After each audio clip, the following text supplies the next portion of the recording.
Welcome back to Inside the Philippines. If you're new here, this channel collects the stories that don't make it into the retirement brochures. The ones told by the men who actually went, actually stayed, and actually paid for it, one way or another. Today's story comes from a man named Murray Kowalchuk, 65 years old, from Fort McMurray, Alberta. That's oil country, way up north. The kind of place where winter is a 9-month event, and the work is the whole personality. Murray spent 38 years on drilling crews. 2 weeks on, 2 weeks off. Derrick hand, then driller. Big hands, few words, no complaints.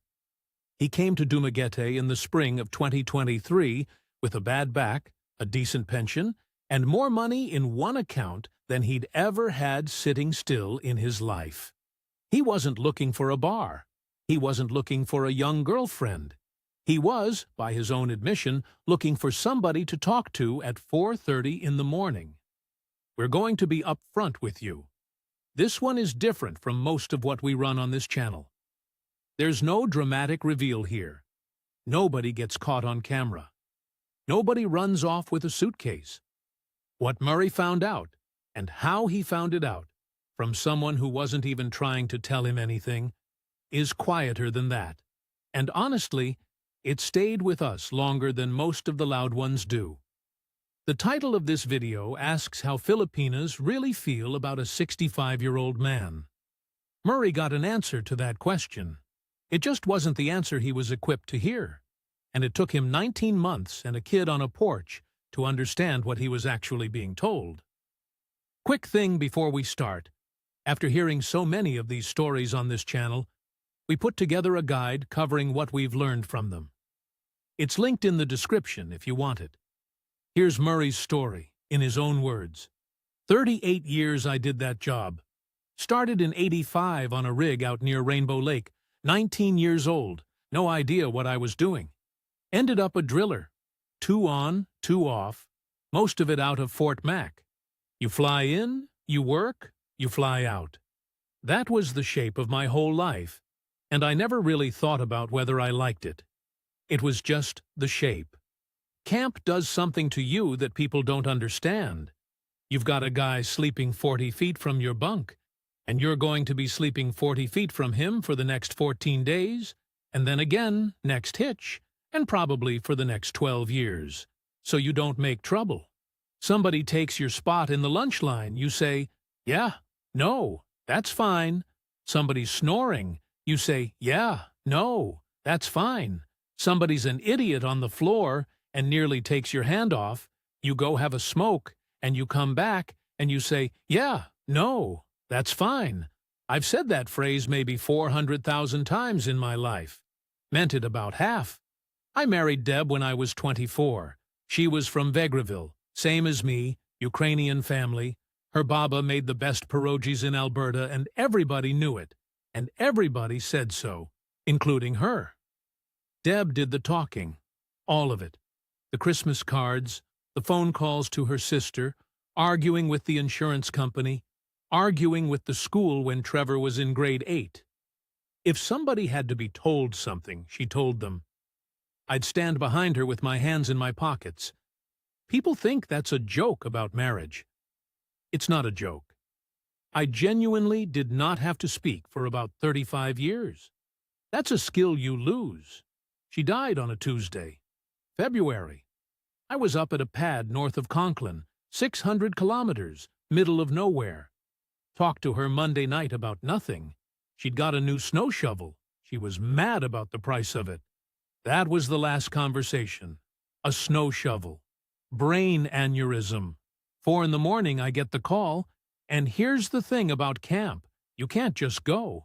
There's no road out at 4 a.m. in February.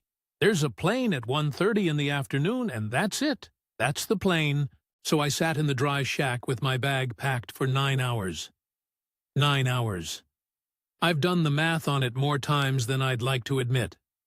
Whether it would have mattered. It wouldn't have. Doctor told me that twice, and my son told me that. And I know it. She was gone before the phone even rang, basically. Doesn't matter. I still got there at 11 at night, and everything had already been decided by other people, and I just signed where they pointed. 59 years old. That's what gets me. 59. So, after. The house was too quiet. And I mean that in a literal way, not a poetic way. I'm not a poetic guy. What I mean is, I could hear the fridge. I'd never heard the fridge in 22 years in that house. I'd sit at the kitchen table at 6 in the evening and hear the fridge cycle on, and then off, and then on. And I'd think, well, this is going to be the rest of it, isn't it? I sold the house. Got a decent number for it. Better than I expected for Fort Mac at that time. Sold the lot at Gregoire Lake, too. We'd had it 15 years and were always going to build on it, and now I was never going to build on it, so. Between that and what we'd put away, I had about $212,000 sitting in an account, plus the pension, plus CPP starting up. More money than I'd ever seen in one place, and no idea on God's earth what it was for. I took a condo in Edmonton, South Side, near White Mud. 1 bedroom, underground parking, beige everything. I watched the Oilers. I ate at the Boston Pizza in the same plaza probably 11 times a month. And I kept waking up at 4:30 in the morning, every single day, for a job that didn't exist anymore. I'd be up, dressed, coffee on, 5 in the morning, standing in the kitchen. Nothing to do, nowhere to be. That went on for a year and a bit. You want to know what retirement actually is for a guy like me? It's not golf. It's a Tuesday in March with 14 waking hours in it and nothing that requires you. Trevor called maybe every couple weeks from Kelowna. Good kid, 36, sells commercial HVAC. He'd say, "Dad, you gotta do something. Get a hobby, join something, take a trip." And I'd say, "Yeah, no, that's fine." Which isn't an answer. He knew it wasn't an answer. He'd let it go anyway, because that's what we do in my family. We let it go, and then it just sits there in the corner of the room for another 11 years. I'll tell you the honest version, since that's the point of me sitting here. I wasn't lonely for a woman. Not at first. That came later, and I'll get to it. I was lonely for a purpose. There's a difference. And if I'd understood that difference in 2023, I'd have about 50 grand more in the bank right now. Because a man who wants love, he's careful. He's on guard. He's read the stories. A man who wants to be needed. That's a different animal entirely. That's a man who'll walk straight toward the thing. Anyway, that's where I was at when Gordy sent me the photo. Gordy Semchuk worked with me on and off for about 15 years. Motorman when I first knew him, then he did his tickets and moved into maintenance. Loud guy. The kind who talks through an entire 12-hour shift, and you don't mind because it fills the space. He retired 2 years before me and married a woman from Iloilo he met on Facebook, of all places. Some group for people who like old Ford trucks, which I still don't fully believe, but that's the story he tells. Anyway, February 2023. I'm sitting in the condo in Edmonton with the game on mute, and my phone buzzes, and it's Gordy, standing on a beach somewhere in shorts, and no shirt, 62 years old, and pink as a boiled ham, holding tongs over a barbecue made out of half an oil drum. Behind him, there's about 9 people and a dog. He'd written underneath, -34 there today, eh? And I typed back something like, "Real nice Gordy," and put the phone down. And then I picked it up again about 20 minutes later and looked at the picture some more. Not the beach, the 9 people. We got on the phone a couple days after that, and he gave me the whole pitch. Everybody speaks English, and I mean everybody. The guy pumping your gas, the girl at the drugstore, everybody. There's a basketball court on every second corner. Your money goes 4 times as far, 5 if you're smart. And people talk to you. Strangers just start talking to you like you're supposed to be there. That last part is what did it. I want to be honest about that. I never once thought about Thailand. Never thought about Vietnam. Guys at camp used to talk about Thailand, and it always sounded like a different species of activity than what I was after. And besides, the language thing scared me stiff. I'm a man who couldn't order in a French restaurant in Montreal. The idea of pointing at menus for the rest of my life? No thanks. Gordy made the Philippines sound like Alberta with palm trees. Friendly, plain-spoken, a bit rough around the edges. Everybody knows everybody's business. That's what I was hearing anyway. That's what I wanted to hear. I said, "Where should I go?" And he said, "Don't go to Manila. You'll hate it. Too much noise, too much traffic. Go to Dumaguete. It's quiet. University town, decent hospital, lots of old guys like you sitting around drinking coffee. Booked 3 weeks.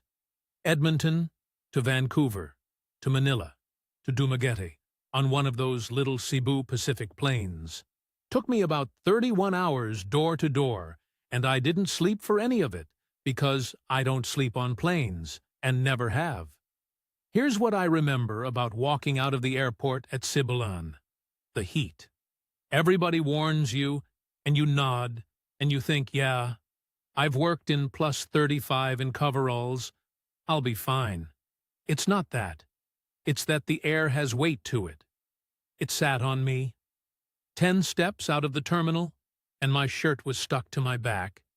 And I stood there with my bag thinking, well, this was a big decision to make from a couch. And the noise, tricycles everywhere, these little motorbikes with a sidecar welded on, and they all sound like a chainsaw with a cough. Diesel and something frying. A rooster, somewhere, at 11 in the morning, which I later learned is just a thing that happens all day long and has nothing to do with sunrise. I'd booked a little place off the boulevard for the 3 weeks, $18,000 for the month, about $430, which for a Canadian is roughly a parking stall in downtown Edmonton. 1 bedroom, tile floors, a ceiling fan that didn't work, and a landlady who said she'd get to it. First week, I'll tell you plain, was worse than Edmonton. Because loneliness travels. That's the thing nobody puts in the videos. I woke up at 4:30 every morning out of 38 years of habit. And in Canada, at least, there's a Tim Hortons open. In Dumaguete at 4:30, there's nothing. There's dogs. There's a guy sweeping. There's the sea moving around out there in the dark. I'd sit on the boulevard on one of those concrete benches and watch it get light, and then go find breakfast when things opened. I ate at the same place every day for 6 days. Little spot near the market, and I always got the same thing. Rice, egg, and this cured beef called tapa, and it was maybe P90, about $2.15, and it came with a cup of instant coffee so sweet it made my teeth ache. I nodded at the woman who ran it. She nodded back. That was the extent of my social calendar. Evenings I'd walk the boulevard where all the food carts set up. There's grilled chicken intestine on sticks, which they call I-saw, and I never worked up to it. Karaoke going somewhere down the street, always, always. Somebody's uncle 3 houses over, absolutely butchering a Bee Gees song at 10 at night. And here's the strange part. One liked it. It was the sound of people being together, even if I wasn't in it. So there I am, 6 days in, 65 years old, sitting alone under a broken ceiling fan. That's when I decided to fix the fan myself, and that's how this whole thing starts. So, you know, big consequences from small decisions. That's the entire story of my life, really. There's a hardware store on Purtice's Street. Not one of the big chains, just a proper old hardware store, narrow, shelves to the ceiling. That smell of cut wood and paint thinner, that's the same in every country on earth. I liked it in there immediately. I found a bracket easy enough. The anchors, no. Concrete ceiling, and the packaging was all in text I couldn't make sense of, and half of it looked wrong for the job. So I'm standing in the aisle, holding two different packets, and doing the thing where you look at one, then the other, then back, like the answer's going to change. And a woman at the paint counter says, without moving from where she is, "That one will fall on your head." I said, "Sorry?" She said, "The plastic one. In that ceiling? It will pull out. You want the metal sleeve." She came around and walked me down the whole aisle, showed me the sleeve, showed me the right bit for it, asked what size the fan was, and when I said I didn't know, she asked how heavy. And when I said I didn't know that either, she gave me a look that I can only describe as professionally disappointed.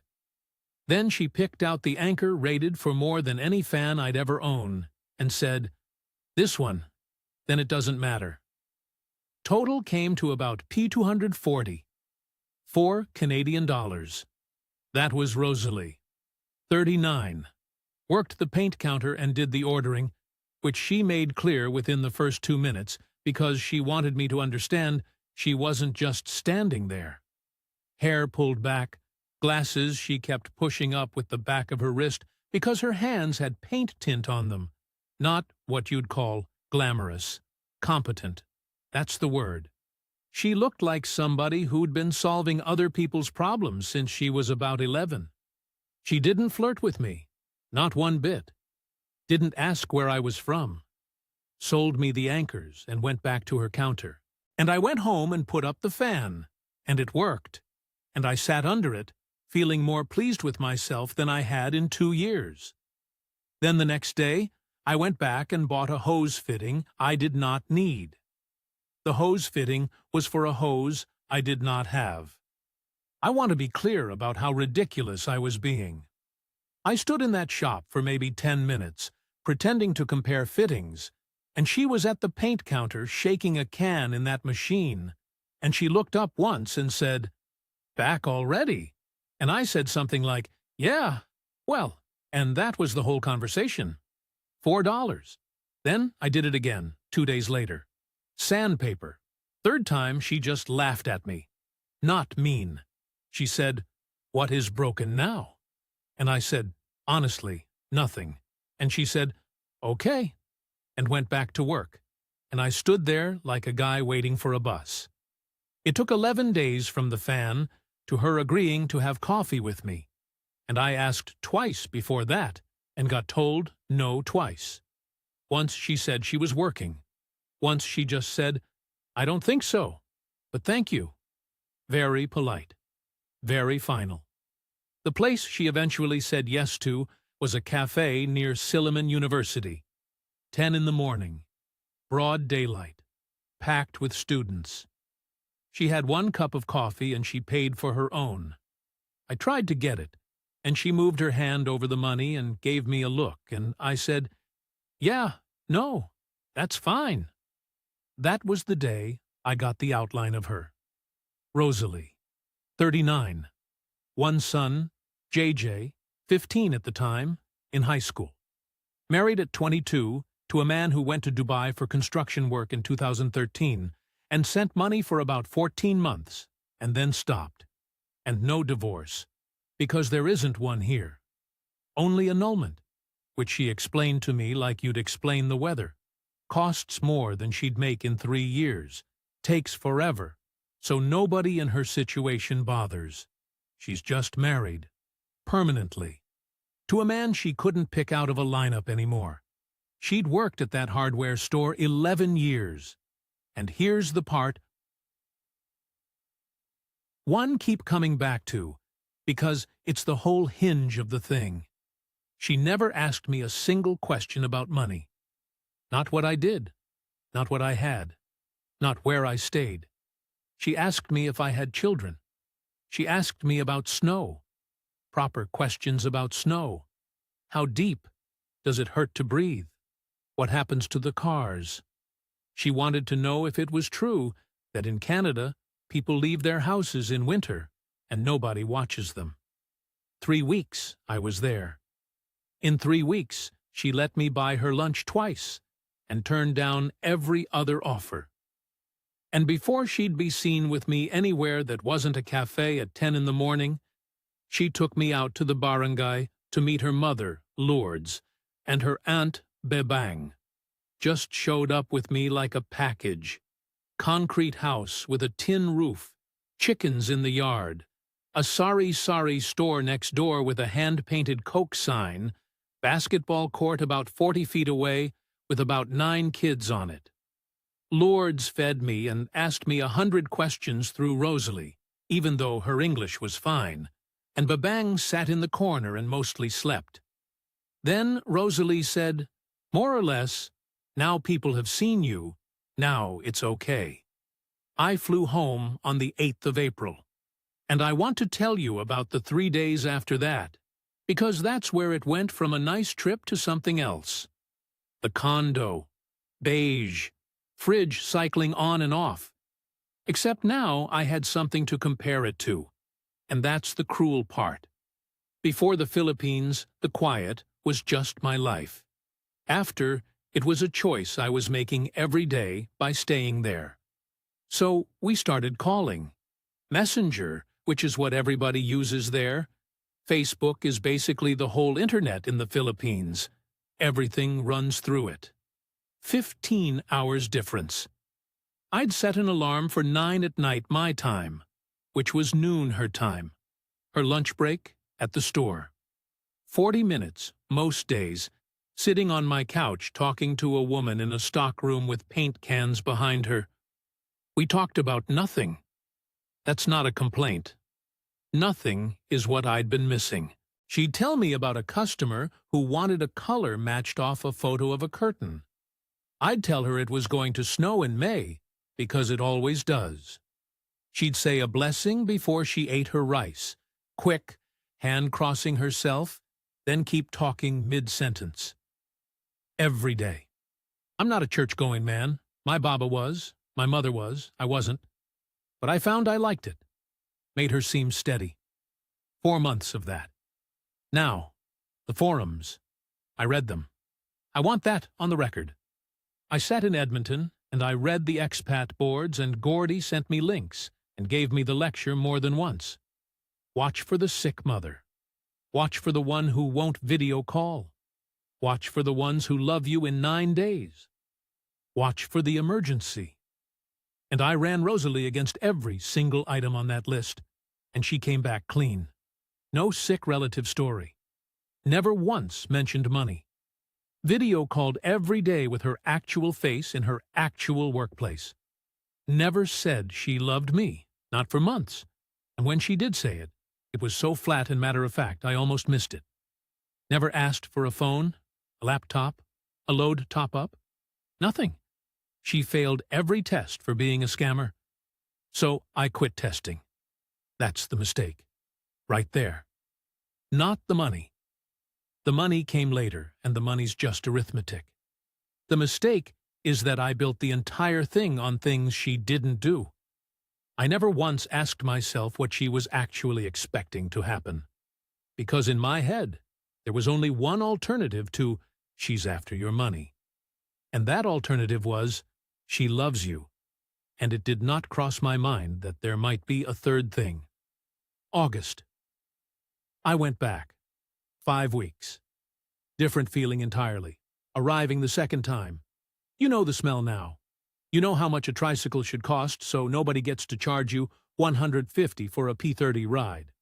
I rented a proper place, $15,000 a month, $360, and Rosalie came around after work with Pandasal, and we'd sit.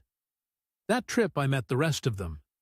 Her brother Dodong drives for a hardware supplier, one hand missing 2 fingers from a saw. Uncle Ferdinand, older brother of Lourdes, owns the land the family house sits on, wears a cowboy hat, shook my hand for about a minute and a half. Cousins whose names I never got straight. Kids everywhere. They called me Tito Murray, Tito's uncle. They gave me the good chair, which was a plastic chair with arms, while everybody else had plastic chairs without arms, and I've thought about that chair a lot since. And I saw the poverty. I'm not going to dress it up. B-Bang was on dialysis twice a week, and I found that out sideways, from Dodong, not from Rosalie. Nobody asked me for a peso. Nobody so much as hinted. That impressed me so much I did the thing myself. Last week of that trip, sitting out front with the karaoke going 2 houses down, some woman doing My Way badly at 11 at night, I told Rosalie I wanted to send something every month. For the household. She said no. Straight out, no. I said it's not much. And she said, you don't have to buy anything here. I called Gordy the next morning and asked what was normal, and he said 15,000 a month. That's standard. That's low, actually. So I said P12,000, about $290. And I remember doing the math and thinking, in camp, I spent more than that on beer and Copenhagen in a hitch. She said yes the second time I asked. She cried a little, which she never did, and she said, okay, but you tell me if it's too much.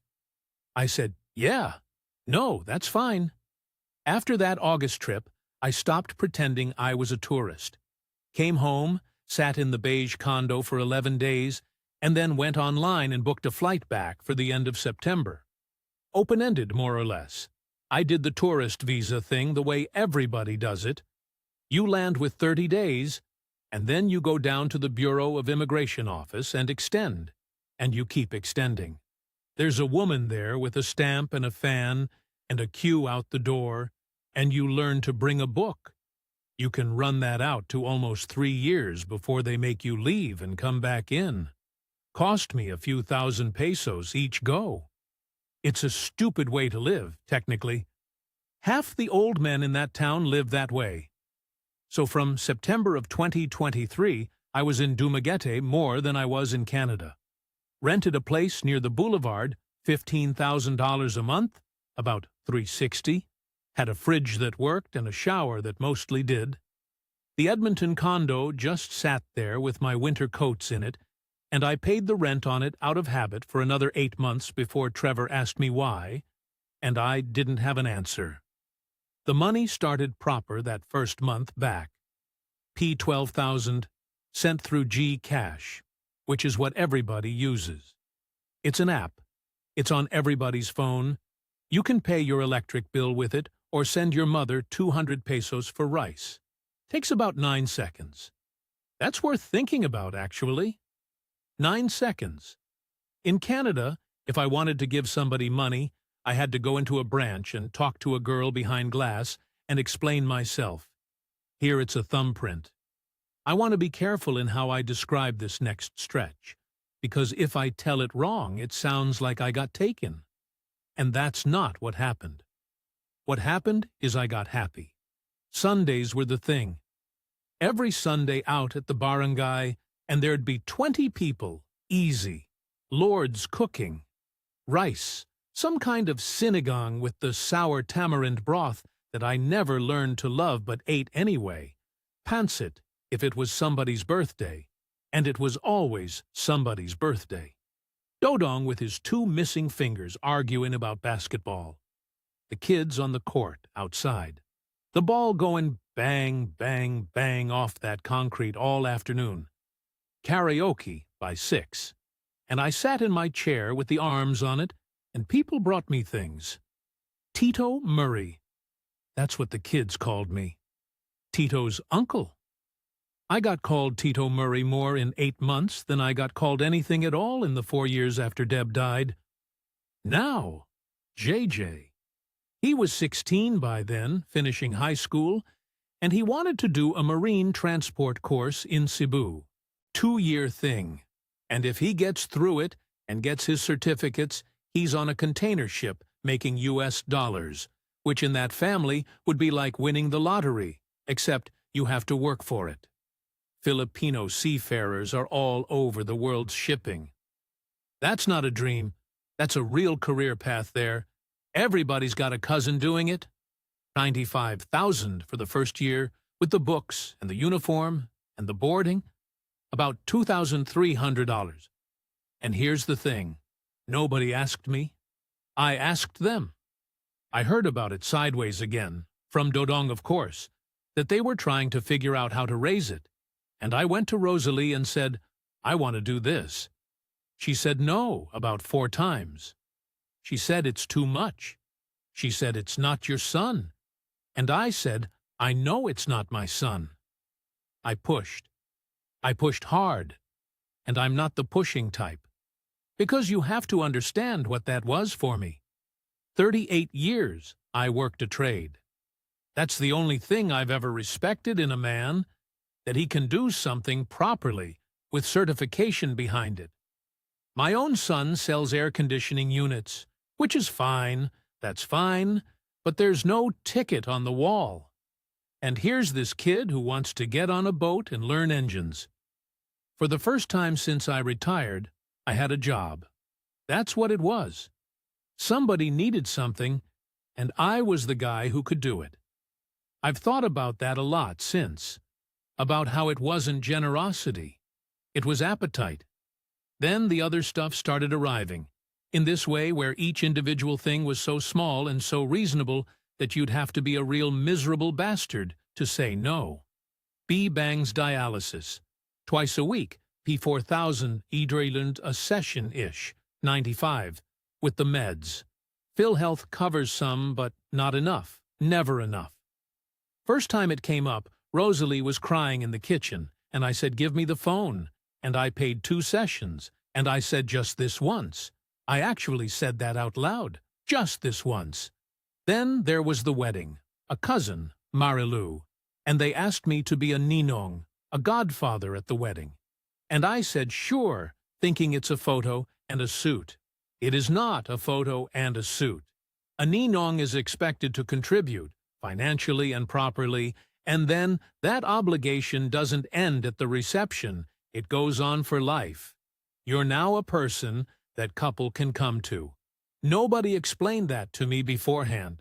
Nobody hid it either. It just never occurred to any of them that a grown man wouldn't know what a ninong is. Cost me about $25,000, $600, between the contribution and the clothes and the food. And then, Christmas of 23, I flew back to Edmonton for 3 weeks to see Trevor, and I came back to Dumaguete with a duty-free bottle and nothing else. That was a mistake I've never fully lived down. Pasalubong. When you go somewhere, you come back with things. Not big things. Chocolates, a shirt, some skyflakes from the airport. Doesn't matter. But you come back with something for everybody. It is not optional. It's how you tell people you thought about them while you were gone. Nobody said a word to me about it. That's the worst part. There was just a kind of coolness in the room for about 4 days that I couldn't identify, and Rosalie eventually told me, gently, in the car. She wasn't angry. She said, they didn't know if you were coming back. I went out and bought 40 pounds of stuff at the SM the next day, and it was fine after that. But I learned something there about how that culture handles trouble. Nobody tells you. Nobody confronts. You're just cold for 4 days, and if you're smart, you figure it out. So, red flags. I'll give you the honest inventory, and you can judge. The money was always requested through Rosalie, but it was almost never for Rosalie. In 8 months, I don't think I bought that woman a single thing for herself. She wore the same 3 work blouses. Her phone was a cracked Vivo she'd had since 2020, and she wouldn't let me replace it. The requests came in a rhythm. I noticed it, and I told myself I was being paranoid. Things needed paying right around when I flew in, and right around when a transfer landed. Which, and I really do mean this, is also just what it looks like when a family that has no cushion finally has one. You don't put money in savings when your aunt's kidneys are failing. You spend it the day it arrives, on whatever's most on fire. That's what I told myself. And it was mostly true.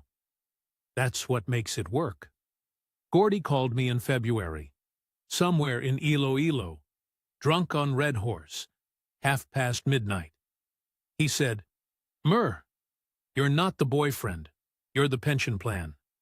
I said, "Yeah, no, that's fine," and hung up on him. First time in my life I ever hung up on anybody. The typhoon came through in the last week of April 2024. I was in Edmonton at the time. I'd gone back for 6 weeks for a hernia thing, which is its own story and not an interesting one. It wasn't even a big one by their standards. Signal 2 didn't make the news in Canada, obviously. Nothing there ever does. But it came across Negros at the wrong angle, and it took about 2/3 of the roof off the house in the barangay and put water through everything underneath. Rosalie sent me photos on Messenger at 4 in the morning, my time. I was awake anyway. Sheet metal wrapped around a mango tree. Lourdes' bed with a tarp over it. Bee-Bang sitting in a plastic chair in the yard with an umbrella, which is the image I still can't get out of my head, because that woman was on dialysis twice a week and had no business sitting in the rain. I booked a flight for the following Tuesday. Now. What they were going to do was patch it. That's what happens out there.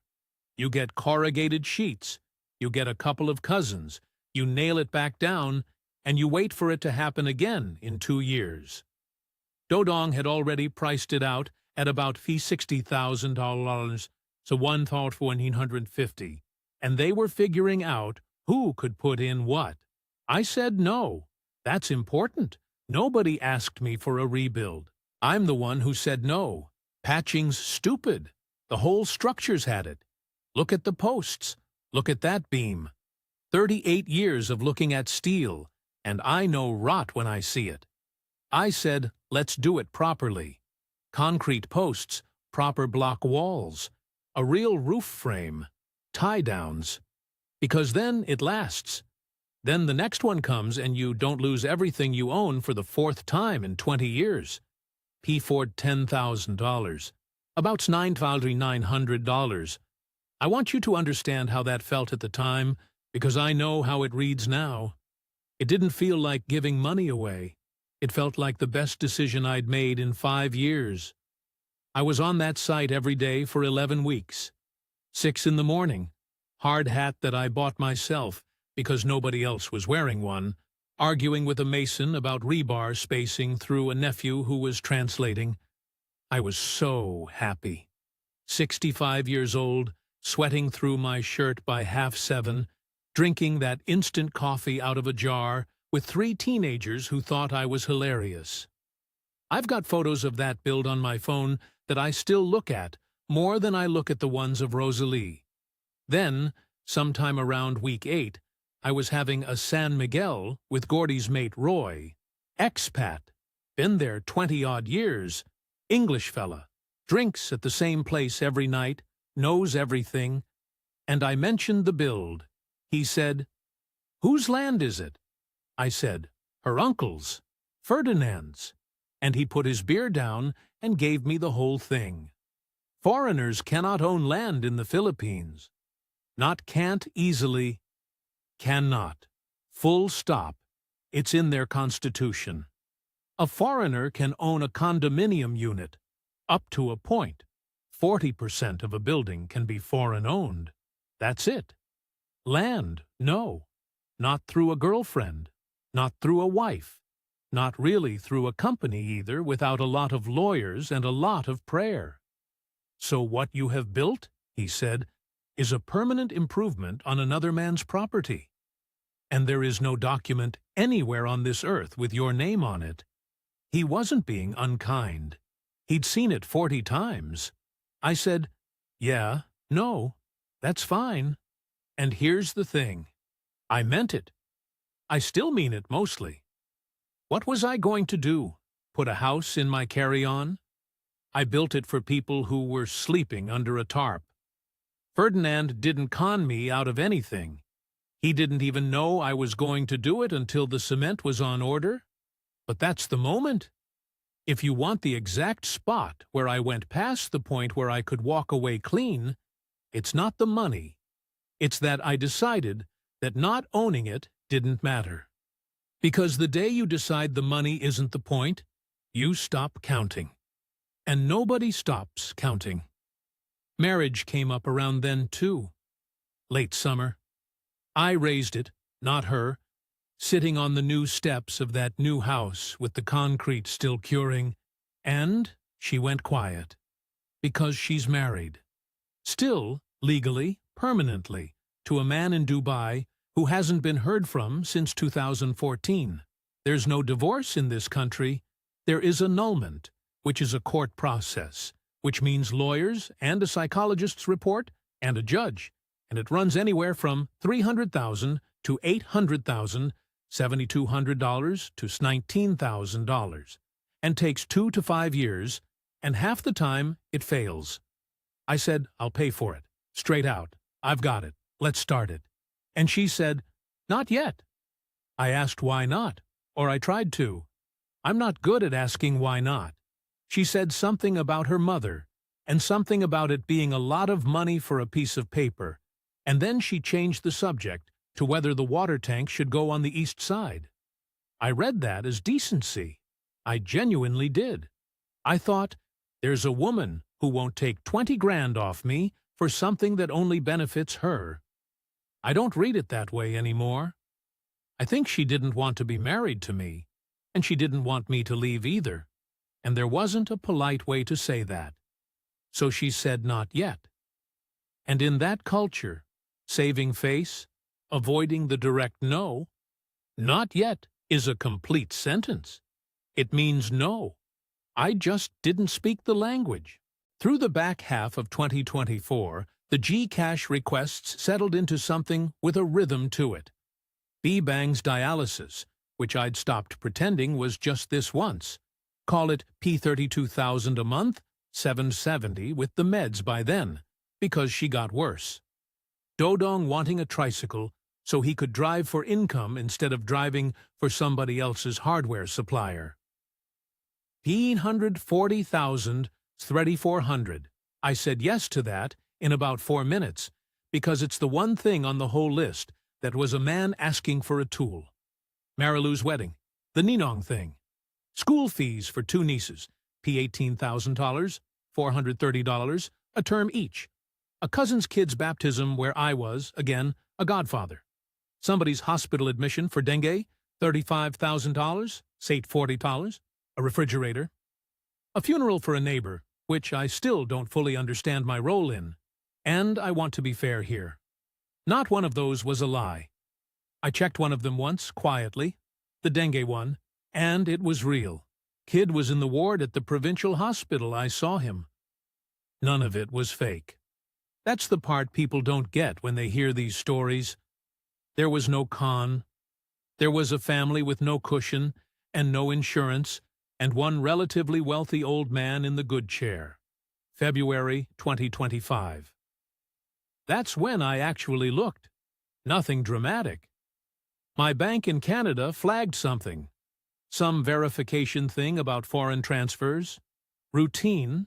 And the girl on the phone asked me to confirm a total for the previous calendar year. So I opened the transfer history. All of it. 19 months top to bottom on one screen, and I scrolled. And I sat there in a plastic chair in Dumaguete with the fan going and a rooster carrying on outside at 2 in the afternoon. And I did the arithmetic that I had specifically avoided doing for a year and a half. 41,400 and change. Canadian. Nothing had been stolen from me. I could account for every single line. That's what I couldn't get my head around. Every line was fine, and the total was not. JJ came home from Cebu at the start of March. 19 by then, first year of the course done and passed, taller than me by about an inch, which nobody in that family could believe. He was different. That's the first thing. Kid I'd known at 16 wouldn't look at you directly, and said Oppo to everything. This one had been living in a boarding house in Cebu with 40 other cadets, and he'd got some hard edges on him. Still polite, but he'd stopped performing it. He'd come back with a haircut and a phone he'd paid for himself, doing weekend work at a chandlery. Showed me the payslip. I made a bigger deal out of that payslip than I did about his marks, which he found funny. We were sitting out front of the new house on a Thursday evening. The concrete steps I'd argued about. I wanted them wider. I got them wider. Rosalie was inside with Lourdes doing something with the rice. The bang was already gone by then, actually. I should have said that. She died in January. Kidneys just quit between sessions. I paid for the funeral, $90,000, about $150, and I put it on the list without thinking twice, because by then there was a list. So it's the two of us on the steps. Basketball going next door. Bang, bang, bang. Some kid's little brother crying about something. That smell of the evening cooking fires and diesel from the road. San Miguel each. And I remember thinking it was the first time I'd ever drunk a beer with him as a man rather than as somebody's kid. And he says, out of nowhere, not looking at me, "You know she cries when you go." I said, "What?" He said, "Every time you fly. She cries in the CR, so nobody sees. Since the first time." I didn't know what to do with that. I think I said something like, "Well." And then, and this is the part, this is the whole thing. He said, "That's why I don't understand about the notebook, because both are true." I said, "What notebook?" He said it the way you'd mention the electric bill. The notebook. Every household out there runs one, or a version of one. It's the household accounts. Who owes what to who, going back years. What Ferdinand put in when the first roof went. What Lourdes' sister sent from Manila in 2019. What the Sari Sari store is owed. What was contributed to whose funeral. Because that gets tracked forever, and it comes back around.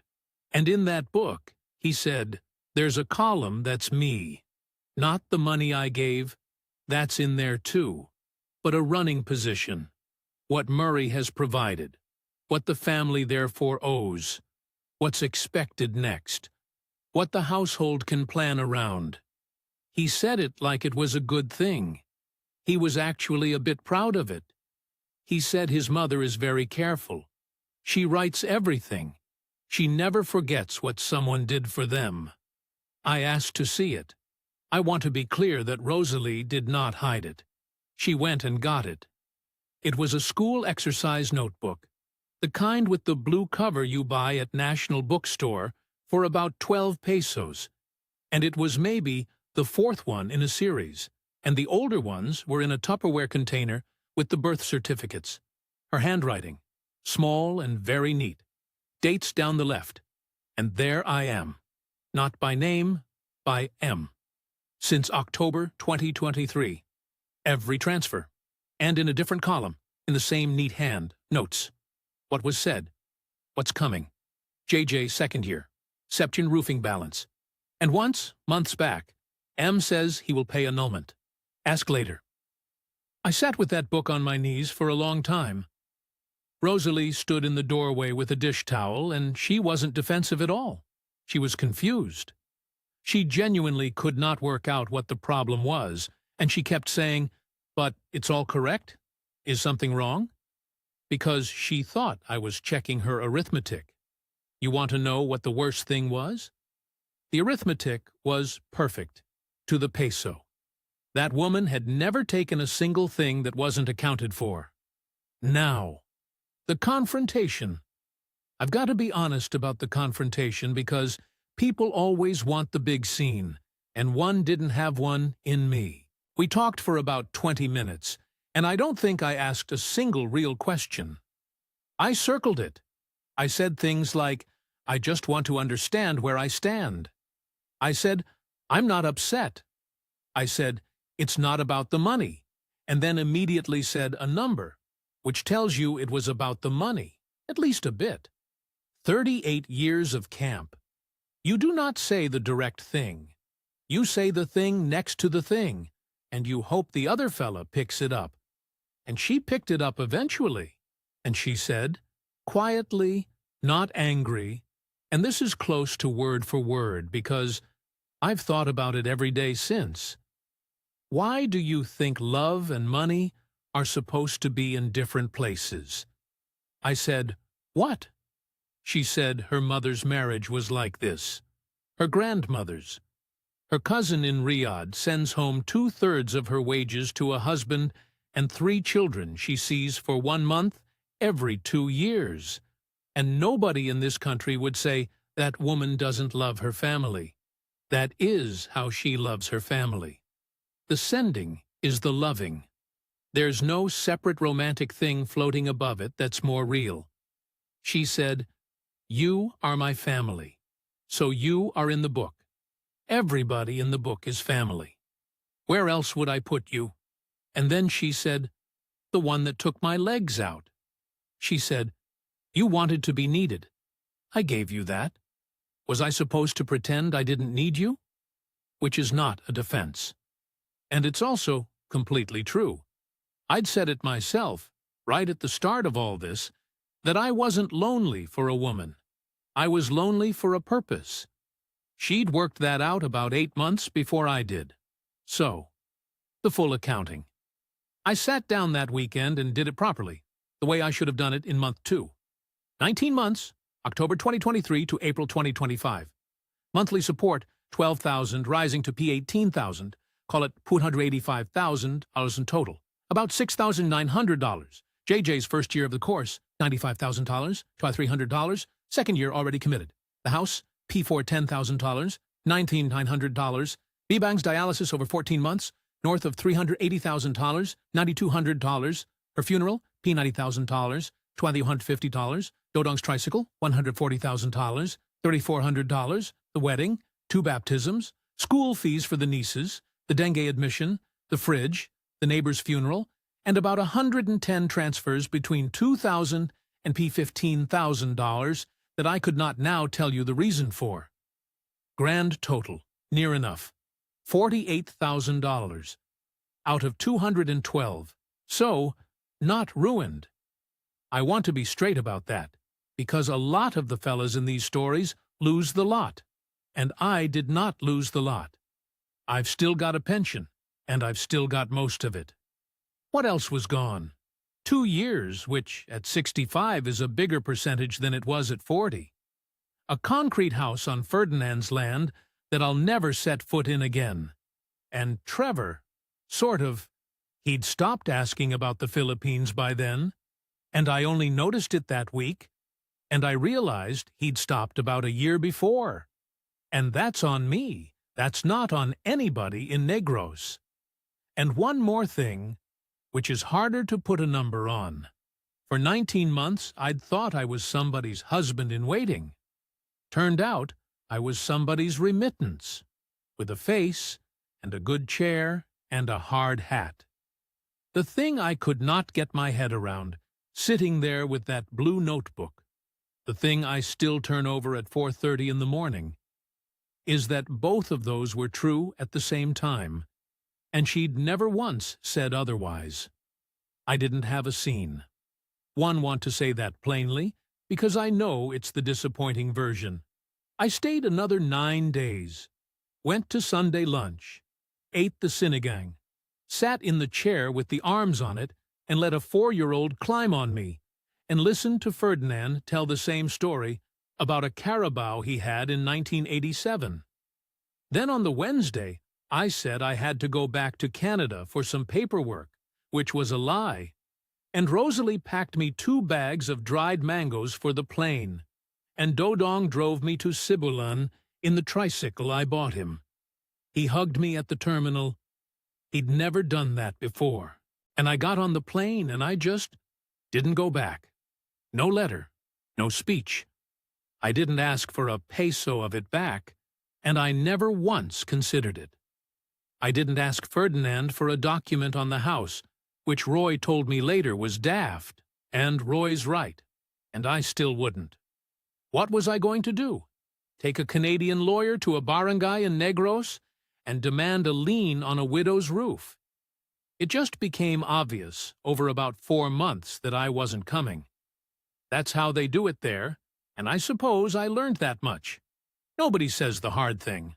The hard thing just becomes true, and everybody adjusts around it.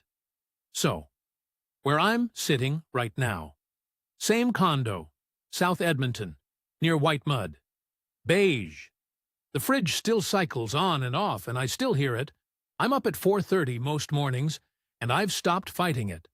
I make coffee, and I read the news, and I do a thing on the computer with model railway forums that I'm not going to explain to you because you'll think less of me. The account's at about 164,000 now instead of 212. Pensions the same. OAS and CPP together come to about 2,200 a month, and I own nothing and owe nothing. And honestly, at 67, that's a perfectly reasonable place to be. I'm not eating cat food. Nobody needs to worry about me. Here's the part where people usually stop listening. I still send $6,000 a month, about $145, straight to JJ's account, not to Rosalie's, for his second year and his certificates and whatever the boarding house costs. He'll be done next spring. He's already got an application in with a Greek shipping outfit that takes Filipino crew. And if he gets it, he'll be at sea 8 months a year, making US dollars, and he'll be the richest man in that family by a factor of about 6. I'm not doing it out of guilt. I want to be clear on that because Trevor has accused me of it, and it's not true. I'm doing it because it's the only thing I paid for in 19 months that's going to have a serial number on it. A certificate with a name and a date. Every other dollar went into food, medicine, funerals, concrete, and the ordinary business of a family staying alive. Which is fine. That's what money's for. But none of it exists anymore. That kid's ticket will exist. Rosalie and I still message, not often, every few weeks. She sends me a photo when they finish something on the house. They did the second-floor room this year, out of their own money, and she wanted me to see the tie-downs done the way I'd shown them. We're not together. Neither of us has said we're not together. Neither of us has said we are. 50-some years of Alberta, and 39 years of Negros, and between us, we cannot construct one honest sentence about it. So we send each other pictures of roofs. Trevor's still angry. That's the actual wound out of all this, if you want the truth. He said, "She took 48 grand off you, Dad," and I said, "No, she didn't." And we went round that for 2 hours on the phone at Christmas, which is the longest conversation we've had since his mother's funeral, which is its own kind of joke. I couldn't explain it to him. I'll try to explain it to you.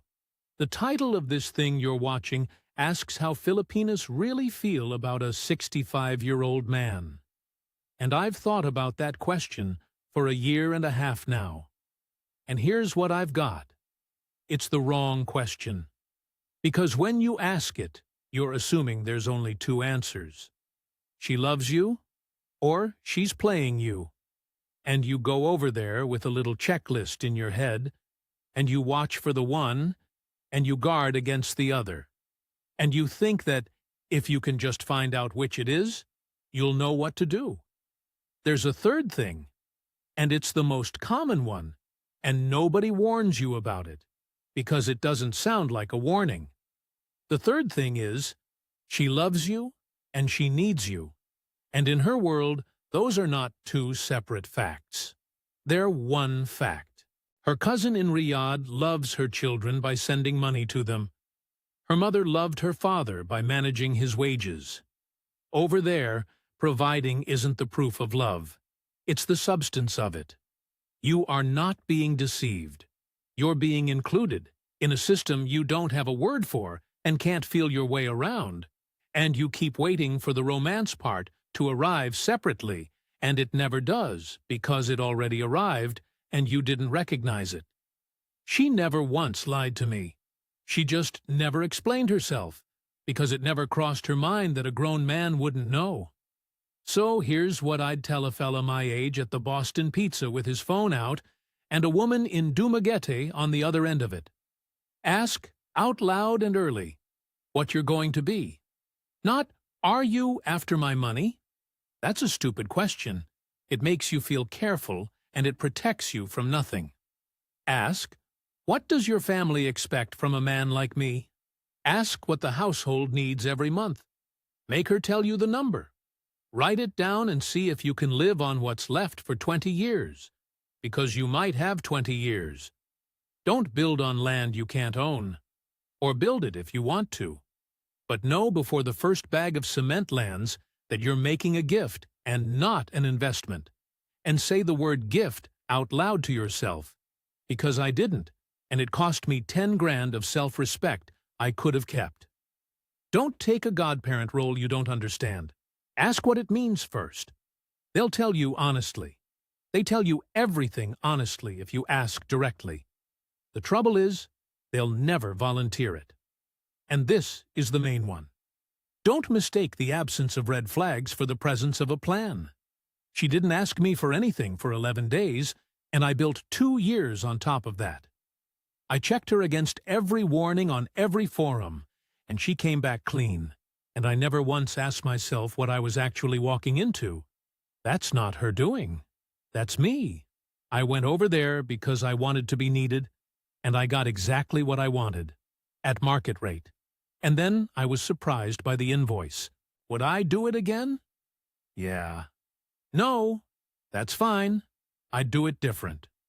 That's Murray Cowalchuk, 67 now, back in Edmonton, still up at 4:30, still sending $145 a month to a young man learning to run a ship's engine room on the other side of the world. We want to sit with something he said, because it's the reason we wanted to run this one. There's no villain in this story. No fake mother, no fake illness, no second boyfriend, no police report. What Murray ran into was a household ledger, an ordinary piece of bookkeeping in a country where 40 million people survive on what somebody sends home, and where being written into the book is not an insult. It's how a family says, "You're one of ours now, and here's what that costs." The trap wasn't dishonesty. The trap was that Murray was asking a question. Does she love me? That the situation was never going to answer on its own, because on her side of the table that question had no meaning separate from the other one. He heard family obligation and thought it was a phase. It wasn't a phase. It was the shape of the relationship, and it would have kept that shape for another 20 years, and there was nothing hidden about it at any point. So if you're watching this with a phone in your hand and someone lovely on the other end of it, the useful question isn't whether she's genuine.